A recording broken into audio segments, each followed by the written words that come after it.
name's Nate, and this is my outline for my portfolio development. So,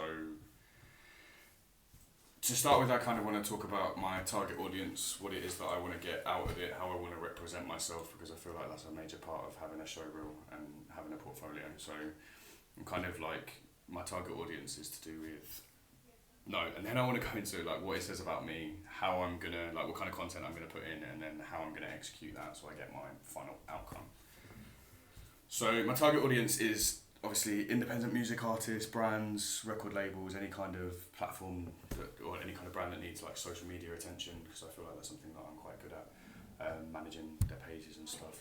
But I've also found a love for filming, editing, and kind of learning new things and new ways, even in down to like study skills and stuff, and how you present yourself and how you write things to achieve what you want. So it will be covering quite a lot of work that I've done, so anything from creating logos to some of the special effects that I've done, some of the videos that I've worked on inside and outside of college, just to kind of showcase like a wide range of skills and my adaptability to certain scenarios and briefs that I would be given. Obviously, these are the kind of things that I want to be known for, I guess, which would be graphic design, special effects, editing, filming, directing. So they're going to be the main things that I will focus on throughout it. Yes. So for the first bit, it will be, for my main thing, I think I've got quite a lot of footage with filming, editing and video effects. So again, not only for stuff we've done on the course, but also for a lot of stuff that I've done outside. I've been using my gimbal, I've been doing a lot of editing for my record label and creating loads of different assets for that. So I want to showcase clips of a few of those, which will probably be over the course of about a minute, probably flick through maybe 5 clips, probably 20 seconds each, so it's not too boring, not too stagnant, but they're all kind of very different. It'll be everything from the film from sound and image capture to stuff like this, which I went and shot out in Kingston, to showcase an EP that came out of my label. So I feel like there'll be lots of different things, but I think it showcases like my kind of style. I feel like a lot of the stuff that I do is quite urban, quite gritty. You know, there's a lot of colour involved, but you know, I like glitch effects and flicker in between shots and quite abstract shots that go with the music that I'm trying to sell. So I'll be showing that, and I think to kind of further that, it will be screenshots, maybe some screen recordings of the editing work, some behind the scenes stuff with me actually sitting at a computer doing it, to show that I'm actually doing it. So it's not just, oh, here's what I've done, but here's how I actually do it as well. Photography, I took this photo in Soho. I want to use quite a lot of, I feel like I took quite some decent photos for my reportage, and I really enjoyed using the camera, and I want to show that. Again, it's like a lot of my pictures are full of colour, but they're also very urban. Like a lot of them are of street art and of people, you know, in the streets and stuff. And I feel like that's something that I can use. I've done quite a few press shots outside of college as well, with like artists and stuff. So I think that's something that I can definitely show. And it'll be using stills. It'll be showing my editing process. Maybe like a little screen recording of me using the Camera Raw editor after using like taking your base photos. And then showing my editing process, you know, how I go from like changing the exposure, changing the white balance, and to get the image that I actually want. Cool. And that will be done probably through flickering again. It will be going through a few different photos, maybe quick, just, you know, one after the other, or bouncing around on a screen, and then, you know, showing the editing and showing that. I don't want it to be boring. I want it to be quick, snappy. I think the video is probably going to be about a minute and a half, maybe 2 minutes if that, just to keep it moving. And then I think there's a couple of photos that I've taken. And sorry, can you just go back? Yeah. That's an interesting one. This one, yeah, that was in that's when we went to do Tribes and Territories right at the beginning of the year. Right. And we went into Chinatown, and these guys were just stood there with their little saw bike as well, and I got them to stand there, and I wanted him a bit further back to add that kind of depth to the image. Yeah, They were freaky looking dudes. Yeah, absolutely. And yeah, this is in Kingston. They actually have this as a thing on Kingston Riverside, and there's a little envelope sitting on it. It's a really nice message, and you're supposed to leave it there and pass it forward. So you read it, you open it, you sit, you take a photo, and then you leave it back in the envelope perfectly as it was in the same place, and then you leave, and then someone else can have it. I'm And very sorry. And it changes every day. Someone comes, I don't know who comes, but someone comes and changes it every day. And I thought that really captured the essence of what Kingston Riverside is. It's quite beautiful, it's quite pretty. And again, it's full of colour. And then this is Kingston as well. It's kind of on the opposite side, the contrast of what it was, which is why I used them both in reportage.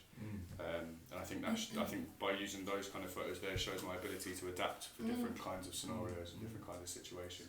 I can do quite serious, I can do quite flowery, and I can do quite gritty street kind of stuff.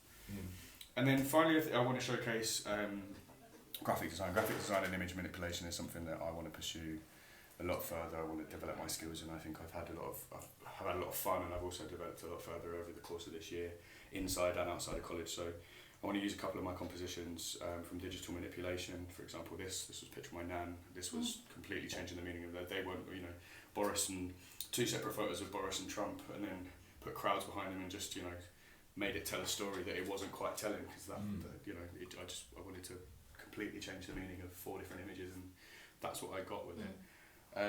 So I would obviously want to use some of those. I want to use some assets that I've created outside of college, like this. I made this from a picture that I took of a friend, and then use some overlay effects for the label logo, and we used that for a radio show, and it got about 200 likes on it, because people are like, it's very different, it's very out there. And I'll use all of those and adopt kind of the same technique as before, showing like the behind edits, how I got to that point, and before and after kind of thing, flickering them on the page, and then I want to finish the whole thing and wrap it up with an adaptation of a promotional video that I did for Spotify. It was just filmed in my local area using the gimbal, walking up a spiral kind of driveway up to a car park with my friend walking on it, and we kind of had him coming in and out, and then the final image is of rising up at the top of the tower, and you see the whole landscape, and then music kicks in. But I think what I'll do is I'll adapt that rather than using it with the logos that I've got. I'll put my own touch on it, my own logo for what I'll be using, just to kind of wrap it up and say, well, this is me, this is what I can do, because that kind of shows all of the things that I can do in one video. Cool.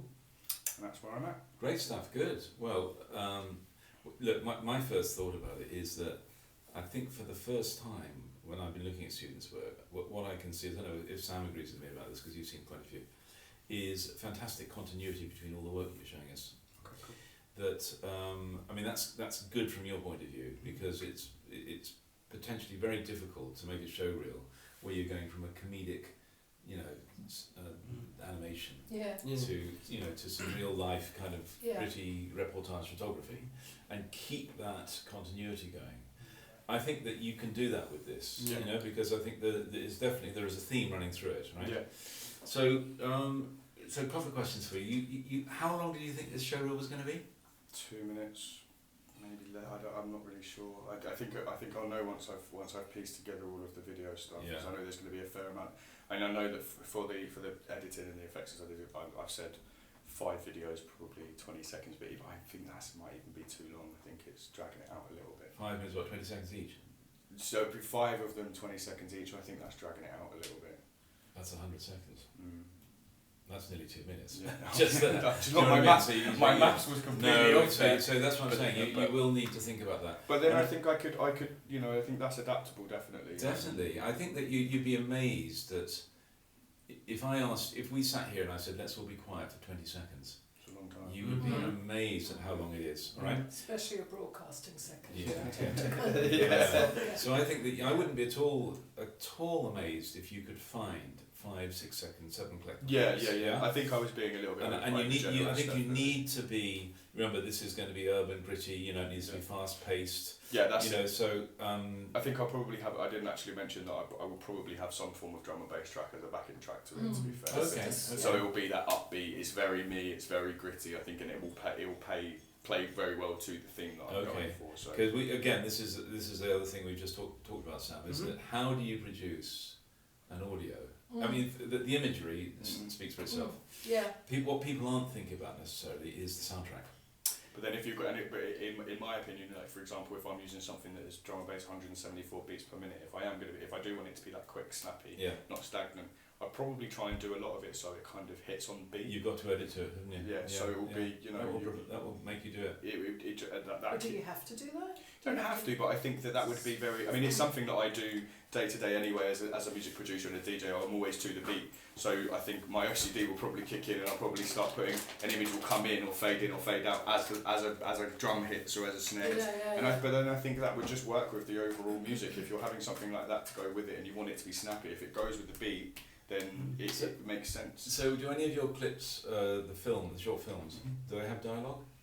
Do you know what? Majority of them, some of the stuff that I'm using that I've made for my record label, for example, they're all music based. Okay, so I can just cut the music out of them. For the short film, I could probably dim down the music a little bit, bring the vocal especially from the sound and image capture. Yes. Exactly. And from my, I will probably use at least one cut from my final project as well, because that's again very. So look at my thought is that the thing you're gonna really struggle with, because I think that you've done fantastic work. You're really good at using visual assets. Yeah. That will be meat and drink to you. You're probably going to struggle, ironically, with the soundtrack. Yeah. Because what you're doing is you jump from thing to thing. Yeah. You're only dealing with the visuals, right? The trouble with the audio is always seen in relation to the visuals, and therefore you cannot just sort of let it. You can't just say, I'll choose this track and I'll just let it play. No, there would definitely be like I learned with Andy about dimming techniques in like to dim the music down, so it's not quite gone, but like I think when there'll be stronger elements of stuff with dialogue in it, just dim it down a little bit. So there's a continuity, and you can still hear really lightly, but you'll be able to. It will take the focus away from it. Yeah, it brings the focus back onto the dialogue. Yeah, exactly. Okay. So I think that was. I mean, it's something that I would definitely experiment with, and I'll probably. So sorry, Claire, have you got any thoughts on that? I mean, I think that the overall it looks incredibly slick and professional. Actually, it shows to me that you've got quite an innate sense of composition and design. Because do you not think that? Well, it's like what you were saying, how you managed to kind of showcase sort of quite a few different genres of photography and images in that sort of short presentation. I don't know with your brief if you talk or if David sort of said much about actual presentation styles, like we're doing in Speaking and Listening next week. Yeah. Because one thing I really noticed about you is as soon as you started kind of justifying your work and talking about it really passionately, the tone in your voice changed instantly. I don't know if you noticed that. And it really does elicit a different response from your audience, because you started off a little bit sort of deadpan. There's a lot of people do. You can see the passion in No, you really can. Yeah. You really can. So try and, even if it feels a little bit fake first, keep that content. Try and have that voice that is more sort of to do with cadence, and that makes your everything seem a lot more buoyant. It's something I am a performer naturally, but this is something that's a little bit like presenting to a small group of people. It's put me in front of a crowd of 300 people, and you having a good let's go. This is a bit more. It's a bit more intimate and intense, but I definitely will take that on board 100%. But I think also I really liked the introduction. I like your trailing. I think there was a lot of good stuff here. And I think that you can. I mean, I haven't said this to anybody else, because I think for most other people here, what I've seen is a series of kind of generic assets. Film, animation, photography. You know what I mean? Yeah. Whereas with yours, I can see that there is I can see what's driving all this. There's a vision for the future, And it might be actually that what you can do here is take a very kind of free-form way of approaching this, which is, it's not about presenting it as a slideshow. Ladies and gentlemen, let me present my photographs. Do you know what I mean? Which is what Shauna would want to do. Yeah. Shauna would want to present her photos so that people can reflect on them, look at them, examine them, and comment on them.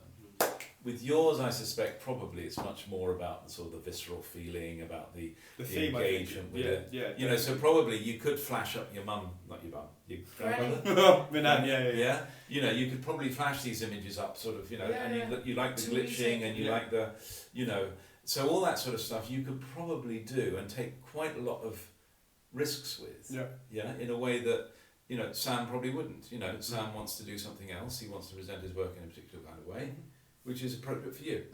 And Annetta certainly doesn't. You know, Annetta's into marketing. Yeah. For her, it's a PR exercise. Right, yeah. Yeah. Okay. You can really see this. I mean, that's another thing I was thinking. How I wanted music behind it. Yeah. So, which is, you know, I didn't really realise that, you know, obviously I know that's what you do, but I didn't know necessarily that that was something that you were going to put in retrospectively. So, I think it's going to be great too. That you're looking at I think also I'm going music. to have quite a lot of fun doing it as Is well. it your Yeah. music? It will be something that will probably not be released. That's on my label. That will be coming out next year. So it'll be exclusive stuff.